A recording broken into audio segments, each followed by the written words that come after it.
नमस्कार दोस्तों, मैं प्रवीण सर आपका तान्या एकेडमी में हार्दिक स्वागत करता हूं। दोस्तों, आज हम बात करने वाले हैं रजिया सुल्ताना के बारे में बात करेंगे। दोस्तों, उससे पहले हम क्या कर लेते हैं, इसके पीछे की पृष्ठभूमि को समझ लेते हैं।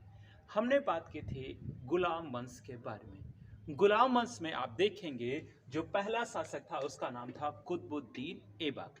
कुतुबुद्दीन ऐबक का जो टाइम पीरियड रहा है वो रहा है 1206 से 1210। 1210 के पश्चात उसकी मृत्यु कब कैसे हो गई थी, घोड़े से गिर जाने के कारण हो गई थी। नेक्स्ट हम बात करेंगे किसकी, आराम शाह की बात करेंगे।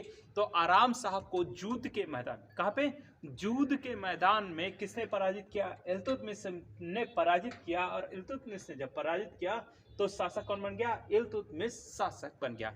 नेक्स्ट हमने बात की किसकी, नेक्स्ट शासक के रुकनुद्दीन फिरोज शाह के बारे में बात की। रुकनुद्दीन फिरोज इल्तुतमिश का उत्तराधिकारी बना, जबकि उत्तराधिकारी किसे नियुक्त किया गया था, रजिया को नियुक्त किया गया था। लेकिन जो तुर्क अमीर थे वो क्या करते हैं, रुकनुद्दीन को क्या बना देते हैं, शासक बना देते हैं, क्योंकि वो महिला को शासक नहीं बनाना चाहते थे। मैंने बताया रुकनुद्दीन फिरोज की माँ का नाम क्या था, शाह तुर्कान था, जो शासन का कार्य संभालती है। दोस्तों, इस तरीके से हमने इन सब चीजों के बारे में बात कर ली पिछले क्लासेस में। आज हम बात करने वाले हैं किसके बारे में, रजिया सुल्ताना के बारे में बात करने वाले हैं। रजिया सुल्ताना की जब हम बात करेंगे तो हमें एक चीज और ध्यान रखना है कि क्या क्या इनके बारे में जानना जरूरी है। पहली बात तो हमें जानना जरूरी है कि रजिया सुल्ताना का जन्म कब हुआ। क्या जानना जरूरी है, रजिया सुल्ताना का जन्म कब हुआ। तो रजिया सुल्ताना का जो जन्म हुआ था वो हुआ था 1205 में। और जगह की पूछी जाएगी तो जगह होगा बदायूं और यूपी। बदायूं कहाँ पड़ता है, यूपी में पड़ता है, वहां पर उनका जन्म हुआ था। यहाँ पे इस चीज को ध्यान रखना है कि इल्तुतमिश को कुतुबुद्दीन ऐबक ने बदायूं की इक्तादारी दी थी। किसकी इक्तादारी थी? बदायूं की इक्तादारी दी थी। और ये 1205-6 में ही इल्तुतमिश वहां पे स्वतंत्र हो गया था। और स्वतंत्र होने के पश्चात ये यहाँ पर शासन कर रहा था। नेक्स्ट आप बात करेंगे किसकी, कि रजिया सुल्ताना की माँ का नाम क्या था। तो रजिया सुल्ताना की माँ का नाम तुर्कमान खातून था। क्या था, तुर्कमान खातून था। ये हमारे लिए इंपॉर्टेंट है। नेक्स्ट बात की जाए कि रजिया सुल्तान के पिता का नाम क्या था। तो रजिया सुल्तान की पिता का नाम था अल्तमश या इल्तुतमिश था। क्या था, अल्तमश या इल्तुतमिश था। इस तरीके से एसएससी में क्वेश्चन बना है कि रजिया सुल्ताना किसकी पुत्री थी। तो ये क्वेश्चन बन चुका है। तो उसमें आंसर क्या दिया गया था, अल्तमश दिया था। तो इल्तुतमिश का ही दूसरा नाम क्या है, अल्तमश नाम है, इसलिए हमको ये जानना जरूरी है। दोस्तों, अब हम बात करते हैं इल्तुतमिश की पुत्री रजिया के बारे में। रजिया की बात की जाएगी तो मैंने आपको बताया पिछले लेक्चर में कि मिन्हाजुद्दीन सिराज ने जो शाही विज्ञप्ति तैयार की थी उसमें रजिया को उत्तराधिकारी बनाया गया था। उन्होंने जब इल्तुतमिश ग्वालियर अभियान पे गया था, और ग्वालियर अभियान कब हुआ था, 1231 में हुआ था। तब उसने दिल्ली सल्तनत में जो शासन का उत्तरदायित्व किसे सौंप दिया था, रजिया को सौंप दिया था। और रजिया को सौंपने के पश्चात रजिया ने उसे बखूबी अच्छे से निभाया था। रजिया को कहा जाता है कि वो योग्य पिता की योग्य पुत्री थी। क्या कहा जाता है, योग्य पिता की योग्य पुत्री कहा जाता है। किसको, रजिया को कहा जाता है। रजिया दिल्ली सल्तनत में पहली महिला शासिका है और यही अंतिम शासिका भी है। दिल्ली सल्तनत पे किसी और महिला ने कभी भी शासन नहीं किया, केवल किसने शासन किया है, रजिया ने शासन किया है। इसके दौरान आप देखेंगे रजिया सुल्ताना ने 3 वर्ष 6 महीने और 6 दिनों तक शासन किया था। उसको शासक बनाने में जो सहयोग मिला था वो किससे मिला था, दिल्ली की जनता के द्वारा प्राप्त हुआ था। दिल्ली की जनता ने उसे शासक बनाया था। यह पहली बार हुआ था कि दिल्ली की जनता ने दिल्ली की जनता ने अपना राजा या अपना सुल्तान स्वयं बनाने की कोशिश की थी। इसामी तो यहां तक कहता है कि रजिया ने जनता से क्या किया था, समझौता किया था कि मैं अच्छे से शासन करूंगी। और रजिया से जनता ने यह कहा था कि जब तक तुम अच्छे से शासन करोगी तब तक तुम इस पद पर बनी रहोगी। दोस्तों इस चीज को हमें लिख लेना चाहिए क्योंकि हमारे लिए ये इंपॉर्टेंट है। तो देखेंगे इल्तुतमिश, देखिएगा, रजिया योग्य पिता की योग्य पुत्री थी। ठीक है, नेक्स्ट, ग्वालियर अभियान के समय, ग्वालियर अभियान के समय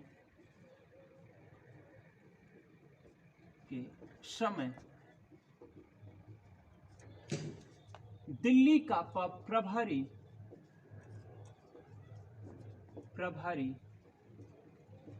इल्तुतमिश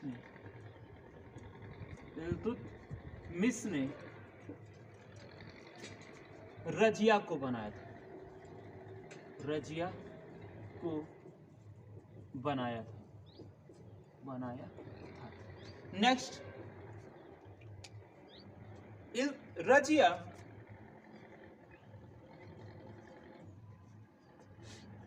दिल्ली सल्तनत में प्रथम एवं अंतिम महिला शासिका थी।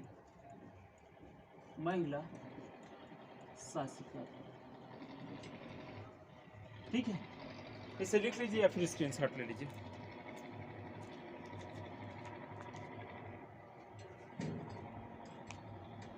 हो गया दोस्तों।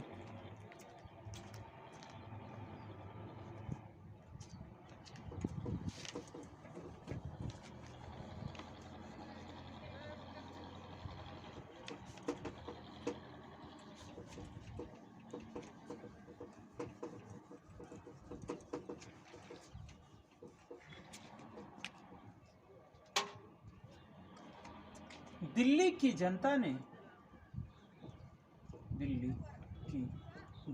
ने पहली बार अपना सुल्तान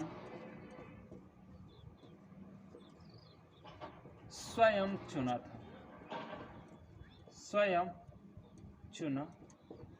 था। दूसरी चीज,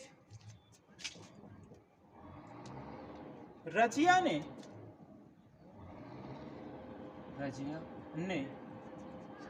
3 वर्ष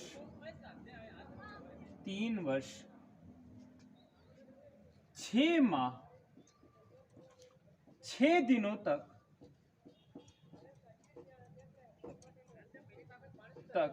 शासन किया था।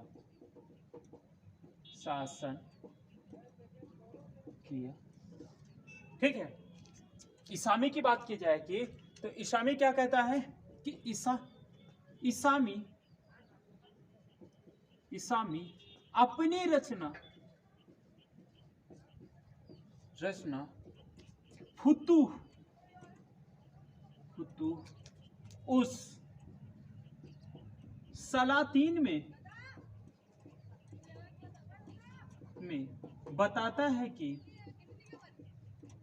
बताता है कि रजिया ने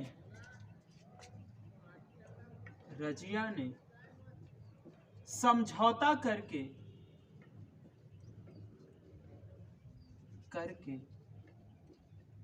सत्ता को पाया था, सत्ता को प्राप्त किया।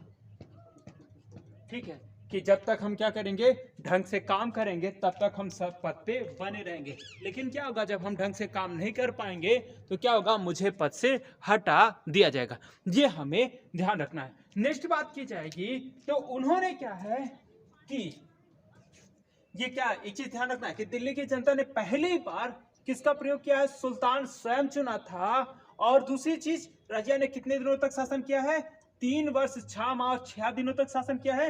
नेक्स्ट की बात की जाएगी तो इसामी की जो रचना है, क्या है, इसामी की जो रचना है जिसका नाम है फुतूह उस सलातीन, ये कई बार किताब आपसे पूछी गई है, आपको याद रहना सबसे ज्यादा जरूरी है।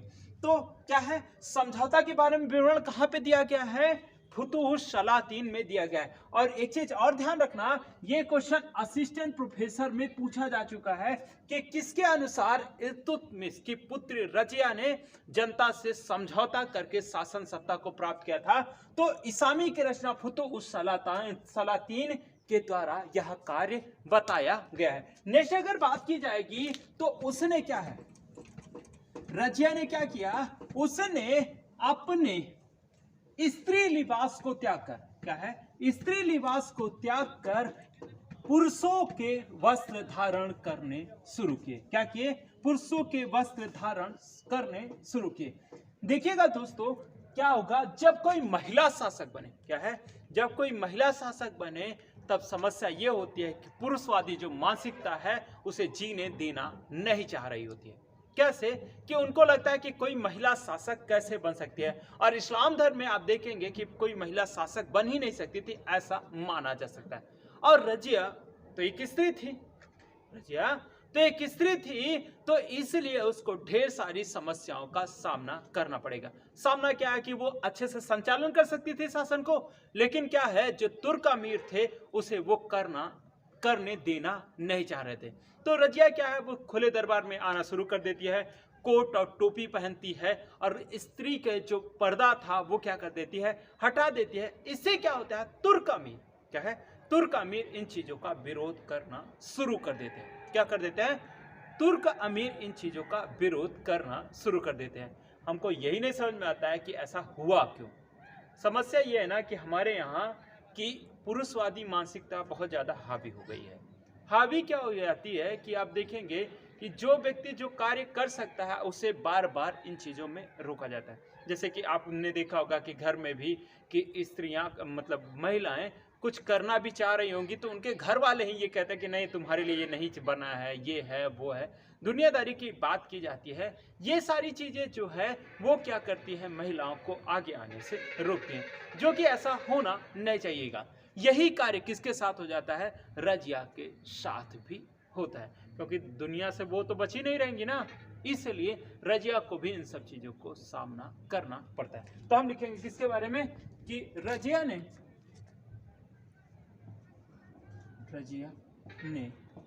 पर्दा को त्याग कर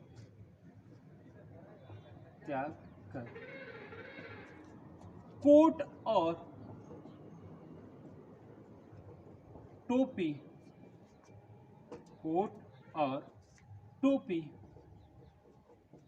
पहनकर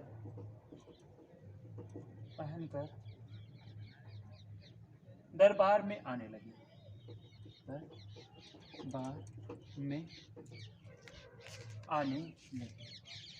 ठीक है, आने लगी। ठीक है दोस्तों, ये चीज तो हो गई कि ये सारी चीजें हुई। अब रजिया शासक तो बन गई है, और राजा बनने के पश्चात क्या है, राजा बनने के पश्चात रजिया ने किन किन की नियुक्तियां की, हमें ये भी जानना जरूरी है। क्यों, क्योंकि आपके यहाँ ये सारे क्वेश्चन बार बार बनने की संभावना रहते हैं। इससे पहले 2-3 क्वेश्चन बन चुके हैं। पहले की बात करी जाए तो उन्होंने क्या किया, नियुक्तियों की बात कर ले। किसके बारे में, नियुक्तियों के बारे में। नियुक्ति की बात की जाएगी तो उन्होंने सबसे पहले वजीर को हटाया। क्या है, वजीर को हटाने का काम किया। इससे पहले जो वजीर था उसका नाम था निजामुल मुल्क जुनैदी। क्या था, निजामुल मुल्क जुनैदी, निजाम उल मुल्क जुनैदी। ये किसके समय से वजीर था, इल्तुतमिश के समय से वजीर था। लेकिन क्या है, ये विद्रोही गुट का नेतृत्व करने लगता है, इसलिए क्या करता है, रजिया क्या कर देती है, इनको पद से हटा देती है। इनके जगह पे मुहजब उद्दीन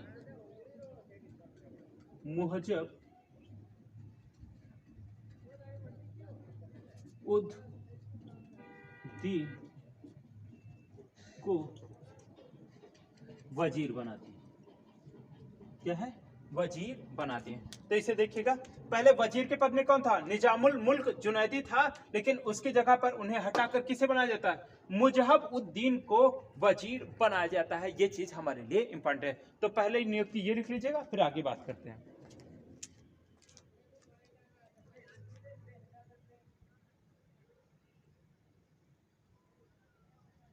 हो गया दोस्तों।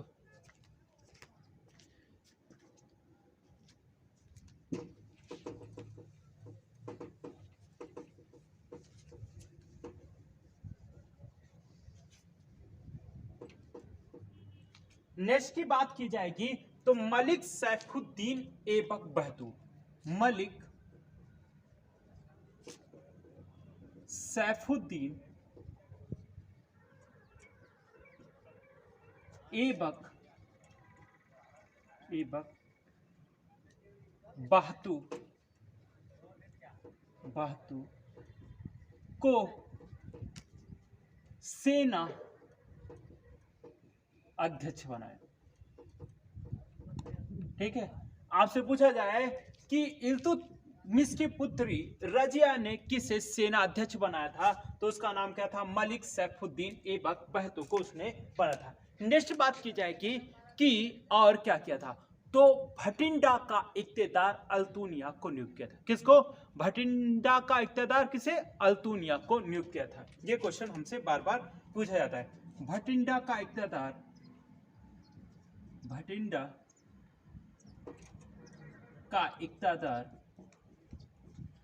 इक्तेदार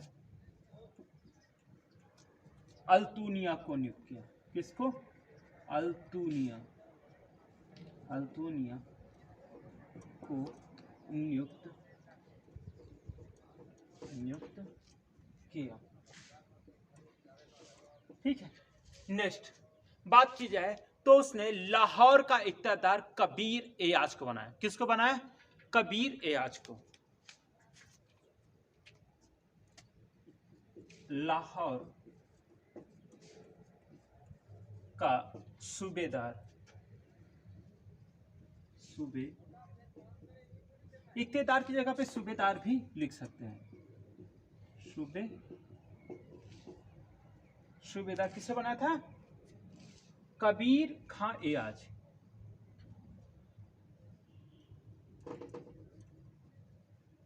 कबीर खां एयाज।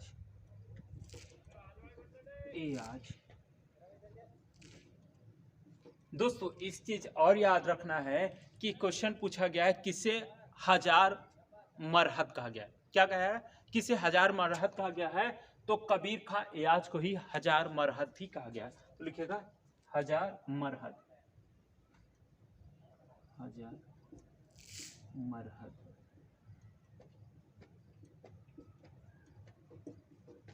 को नियुक्त। नेक्स्ट बात की जाएगी तो जमालुद्दीन याकूत। किसको? जमालुद्दीन याकूत, जो कि अबिसिनियाई हबशी था। क्या था? जमालुद्दीन एक अबिसिनियाई हबशी था, उसे अमीर ए आखूर के पद पर नियुक्त किया गया था। तो लिखिएगा जमालुद्दीन याकूत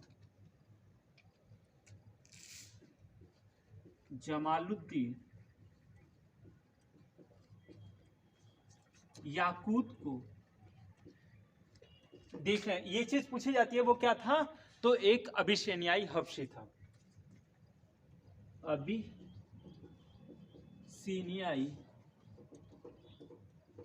हबशी को अमीर ए आखूर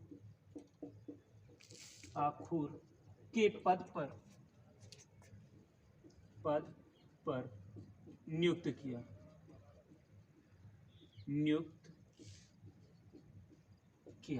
अब एक चीज और ध्यान रखना है, ये अमीर आखूर का जो पद था वो किससे संबंधित था, तो घोड़ों के प्रमुख को ही क्या कहा जाता था? घोड़ा जो अश्वशाला का जो प्रमुख था उसे क्या कहते हैं? अमीर आखूर कहते हैं। तो लिखिएगा अश्वशाला का प्रमुख।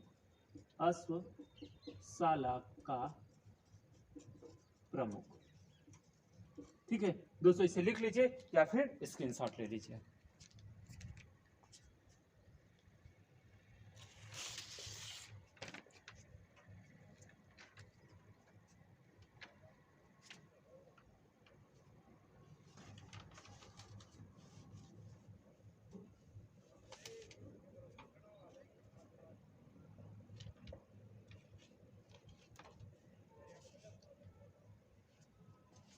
हो गया दोस्तों।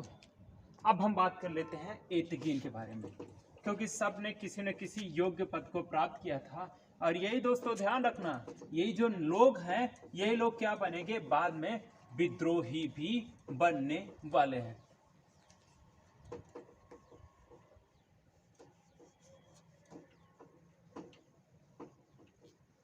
ठीक है।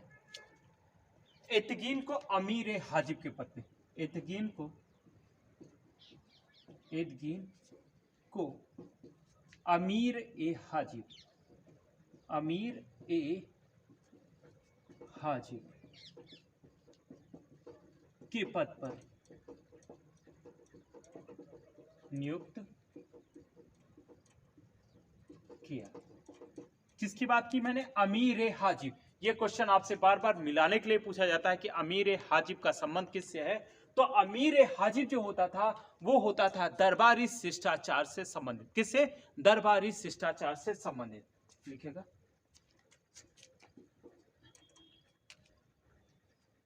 दरबारी शिष्टाचार, शिष्टाचार।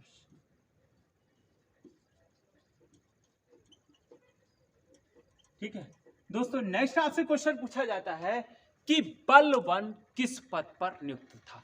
तो बलवन को रजिया ने अमीर ए शिकार के पद पर नियुक्त किया था। किसके, अमीर ए शिकार के पद पर नियुक्त किया था। तो लिखिएगा बलवन को रजिया अमीर ए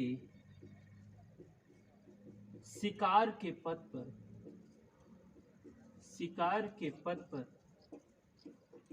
पर नियुक्त करती है।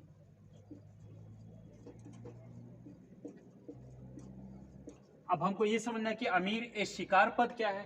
तो देखेंगे राजा प्राचीन समय में या फिर मध्यकालीन समय में क्या करते थे, शिकार पर जाते थे। तो शिकार पे जब जाते थे तो उनकी व्यवस्था की जो देख रेख करते थे उन्हें क्या कहते थे, अमीर ए शिकार।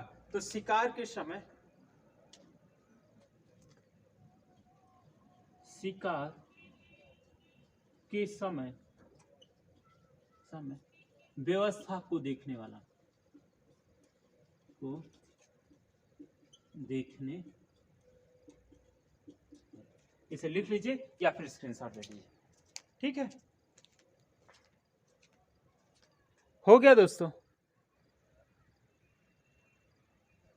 दोस्तों अब हम बात करेंगे इस रजिया के समय हुए विद्रोहों के बारे में, क्योंकि अब विद्रोहों से भी क्वेश्चन बन चुके हैं। तो विद्रोहों के बारे में भी बात करेंगे। अब विद्रोह के पश्चात ही क्या करेंगे, इनकी मृत्यु करवाएंगे और अंतिम समय की बात करेंगे। ठीक है, बात की जाए तो इनके विरुद्ध सबसे पहले विद्रोह किसने किया था। तो इल्तुतमिश के समय रहे विद्रोह वजीर निजामुल मुल्क जुनैदी ने सबसे पहले इनके विरुद्ध विद्रोह किया था। किसने, निजामुल मुल्क जुनैदी ने विद्रोह किया था। विद्रोह क्यों किया था, क्योंकि वो महिला थी और महिला को ये पसंद नहीं कर रहे थे। तो लिखिएगा विद्रोह, विद्रोह। ठीक है, विद्रोह की बात की जाएगी तो क्या है, सर्वप्रथम विद्रोह इल्तुतमिश के समय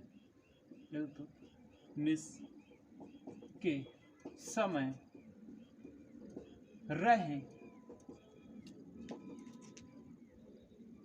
वजीर निजामुल मुल्क जुनैदी ने किया था, जुनैदी ने किया था। ठीक है दोस्तों, फिर क्या करें, बात करेंगे तो जितने भी अमीर थे क्या करते हैं, विद्रोह करना शुरू कर देते हैं। किसके, हांसी का, लाहौर का, बदायूं का, ये लोग क्या करते हैं, विद्रोह करना शुरू कर देते हैं। और दिल्ली के पास ही क्या करते हैं, घेरा डाल के बैठ जाते हैं। घेरा डाल के जब बैठ जाते हैं तो उस समय रजिया ने बहुत कूटनीति का प्रयोग किया। क्या क्या? कूटनीति का प्रयोग किया, और कूटनीति का प्रयोग करके क्या किया? लाहौर के इक़्तिदार को बुलवाया और बदायूं के इक़्तिदार को बुलवाया, और उसके पश्चात यह अफवाह फैला दी। वो लोग उनसे मिलने गए और उससे पश्चात उन्होंने ये अफवाह फैला दी कि जो आपके विद्रोही नेता हैं वो किससे मिले हुए हैं? मुझसे मिले हुए हैं, इसलिए आप लोगों को कोई विद्रोह नहीं करना चाहिए। और होता है क्या? अफवाह होती है, बहुत तेजी से फैलती है। उस समय फिर सब लोग क्या करते हैं? भाग जाते हैं, और अंततः इस विद्रोह को रजिया क्या कर देती है? दबा देती है। तो विद्रोहियों के नाम हम देखेंगे तो बदायूं, क्या है? बदायूं, बदायूं, नेक्स्ट मुल्तान, मुल्तान, और नेक्स्ट हाशी, और चौथा लाहौर। क्या है? लाहौर। इन चारों जगह के बारे में बात की जाए। बदायूं में जो शासक था उसका नाम था मोहम्मद सलारी। क्या है? मोहम्मद सलारी। नेक्स्ट की बात की जाए, मुल्तान का जो गवर्नर था उसका नाम था कबीर खां एयाज। कबीर खां एयाज। ठीक है। नेक्स्ट बात की जाएगी किसकी?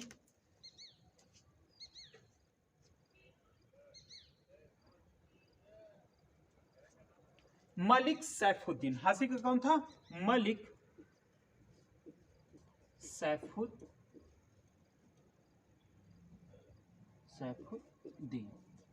लाहौर का जो गवर्नर था उसका नाम था अलाउद्दीन जानी। अलाउद्दीन जानी। दोस्तों, इसमें परिवर्तन भी होते रहे हैं समयों के अनुसार, इसलिए इसमें आप देखेंगे कि लाहौर और इसमें थोड़ा सा परिवर्तन देखने को मिल जाएगा। तो इस चीज को हमें ध्यान रखना है। तो ये क्या है? ये दोनों लोग मिल जाते हैं किससे? रजिया से। रजिया से मिल जाते हैं। और दूसरी चीज, यहां पर मलिक सैफुद्दीन को क्या बना लिया जाता है? बंदी बना लिया जाता है, और अलाउद्दीन जानी को क्या कर दिया जाता है? मार दिया जाता है। इस तरीके से ये चीजें समाप्त हो जाती है। तो इसे लिख लीजिए, फिर यहाँ पे ठीक है, हो गया दोस्तों। नेक्स्ट बात करेंगे किसके बारे में? सरहिंद विद्रोह के बारे में। किसके बारे में? सरहिंद विद्रोह के बारे में बात करेंगे। सरहिंद विद्रोह की जब हम बात करेंगे तो आपसे एक चीज और याद बात करनी है, जिसका नाम है जमालुद्दीन याकूत के बारे में।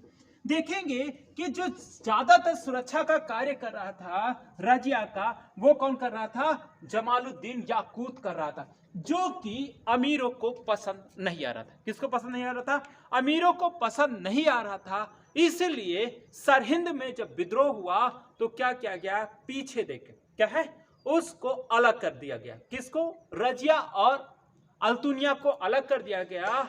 अल्तुनिया नहीं सर, जमालुद्दीन याकूत को अलग कर दिया गया, और इस तरीके से जमालुद्दीन याकूत की क्या कर दी गई? हत्या कर दी गई। हत्या करने के पश्चात जो रजिया बहुत शक्तिशाली थी वो क्या पड़ गई? कमजोर पड़ गई। और अंततः कौन विद्रोह कर देता है? भटिंडा का गवर्नर अल्तुनिया विद्रोह कर देता है, और वहीं पर रजिया पकड़ी जाती है और कैद कर ली जाती है। रजिया ने कूटनीति का सहारा लिया और अंततः अल्तुनिया से क्या कर लिया? विवाह कर लिया, और तत्पश्चात उसने पुनः दिल्ली की योजना बनाई कि उसे दिल्ली जीतना है, लेकिन ऐसा हो नहीं पाता। अंततः कैथल नामक स्थान पर अल्तुनिया और रजिया को मार दिया जाता है। इस तरीके से रजिया का टॉपिक जो हो जाता है वो हो जाता है समाप्त। तो हम क्या लिखेंगे? सरहिंद विद्रोह के दौरान, विद्रोह के समय अल्तुनिया मार दिया गया।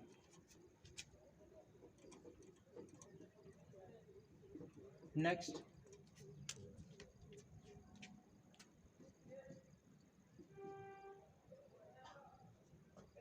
वो याकूत, अल्तुनिया ने, भटिंडा के गवर्नर अल्तुनिया ने विद्रोह किया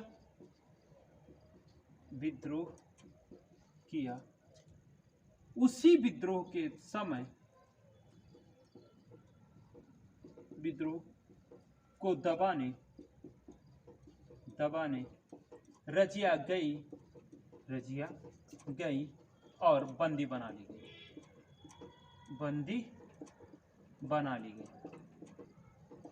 गई। ठीक है। रजिया ने अल्तुनिया से विवाह कर लिया।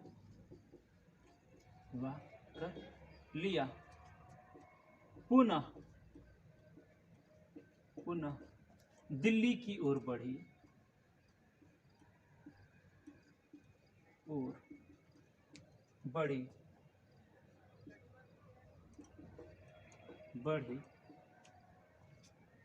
लेकिन कैथल नामक स्थान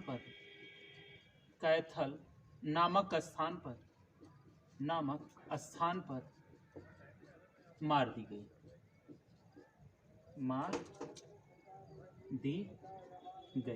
दोस्तों इसे लिख लीजिए या फिर स्क्रीनशॉट ले लीजिए।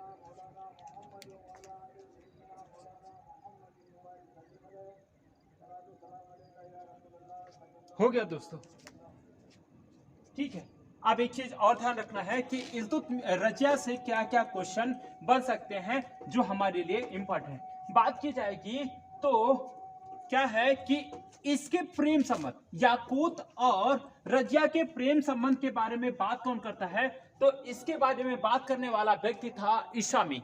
कौन था? इशामी। इसके बारे में कहता है कि वो क्या है कि याकूत से इसके प्रेम संबंध थे। देखिएगा दोस्तों, वो क्या थी? छोटी थी और वो क्या थी? बहुत ही खूबसूरत थी। तो जो भी अमीर हुआ करते थे वो उससे प्रेम संबंध करना चाहते थे या फिर उससे शादी करना चाहते थे। और कहते हैं अल्तुनिया मन ही मन उससे प्यार किया करता था।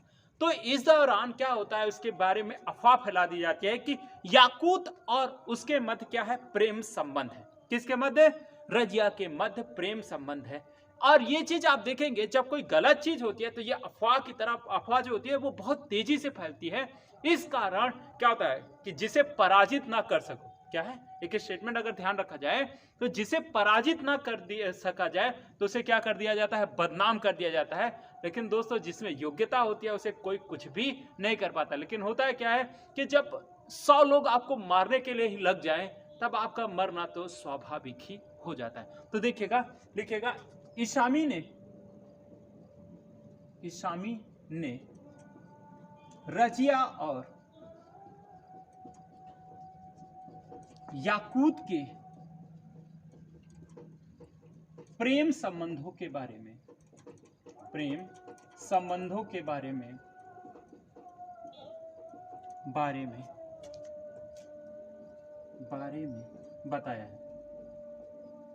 बताया। ठीक है, ये हो गया। नेक्स्ट बात की जाए तो क्या है, मिनहाजुद्दीन सिराज कहते हैं कि रजिया में सारे गुण थे। क्या थे? मिनहाजुद्दीन सिराज कहते हैं रजिया के अंदर वो सारे गुण थे, लेकिन वो क्या थी? एक स्त्री थी, इसलिए वो शासन नहीं कर पाए। तो लिखिएगा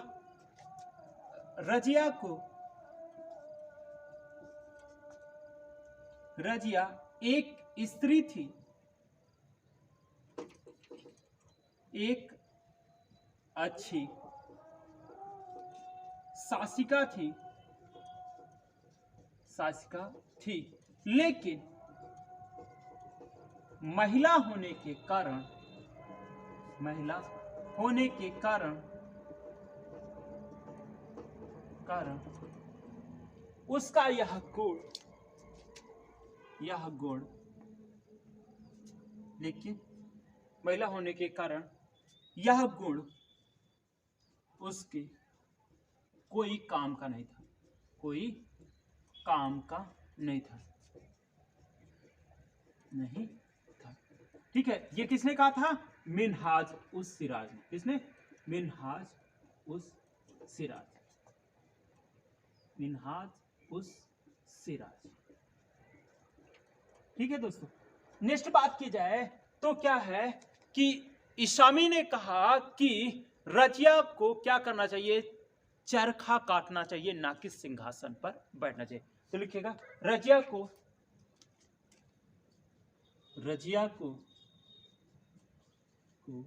सिंहासन के बजाय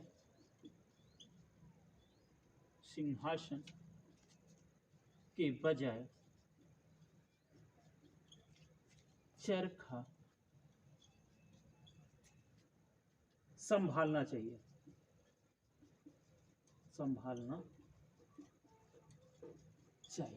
तो दोस्तों इस तरीके से हमने इन सब चीजों के बारे में बात की। तो दोस्तों इसे आप क्या करिए, लिख लीजिए या फिर स्क्रीन शॉट ले लीजिए। ठीक है दोस्तों, ये सारी चीजें हो गई और हम अब क्या करेंगे, नेक्स्ट शासकों के बारे में बात करेंगे। तो दोस्तों ये वीडियो आपको कैसे लगी कमेंट सेक्शन में बताना ना भूले। आज के लिए इतना ही, थैंक यू।